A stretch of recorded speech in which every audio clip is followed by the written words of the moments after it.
घने जंगल के पास एक छोटा सा गांव था। गांव वाले कहते थे कि रात होते ही वहां एक खूंखार भेड़िया निकलता है। एक रात रवि अपनी साइकिल से घर लौट रहा था।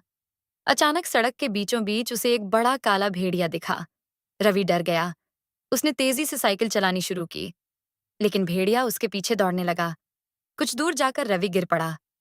डरते हुए उसने पीछे देखा। भेड़िया गायब था। तभी उसके कान के पास किसी ने धीरे से कहा, मैं भेड़िया नहीं, तेरे गांव का पुराना चौकीदार हूं। रवि ने मुड़कर देखा।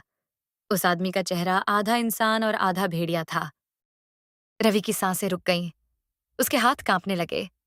चांदनी में उस चौकीदार की आंखें लाल चमक रही थीं और उसके दांत किसी जंगली जानवर जैसे बाहर निकले हुए थे। चौकीदार धीरे धीरे बोला, डर मत, अगर मैं ना होता तो आज तू जिंदा नहीं बचता। रवि कुछ समझ नहीं पा रहा था। उसने हिम्मत करके पूछा, वो वो काला भेड़िया कौन था? चौकीदार का चेहरा अचानक गंभीर हो गया। वो भेड़िया नहीं, एक श्राप है। 20 साल पहले इस गांव के लोगों ने जंगल में रहने वाले एक साधु को जिंदा जला दिया था। मरते वक्त उसने कहा था, हर अमावस्या को गांव से एक इंसान गायब होगा। रवि के पैरों तले जमीन खिसक गई। लेकिन लोग तो कहते हैं भेड़िया इंसानों को खा जाता है। चौकीदार हंसा। उसकी हंसी इंसान जैसी नहीं थी। लोग सिर्फ आधा सच जानते हैं। असल में वो किसी को खाता नहीं, वो उन्हें अपने जैसा बना देता है। इतना कहकर चौकीदार ने अपना हाथ आगे बढ़ाया।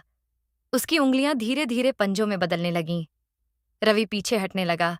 तभी जंगल की तरफ से वही काला भेड़िया फिर दिखाई दिया, लेकिन इस बार उसकी आंखें नीली थीं। चौकीदार डर गया। वो फुसफुसाया, नहीं, ये यहां कैसे आ गया? मैंने इसे 20 साल पहले मार दिया था। अचानक काला भेड़िया इंसान की आवाज में बोला, तू मुझे नहीं मार पाया था चौकीदार, बल्कि उस रात तू खुद मर चुका था। रवि ने हैरानी से चौकीदार की तरफ देखा। धीरे धीरे चौकीदार का शरीर धुएं में बदलने लगा और तभी रवि को याद आया।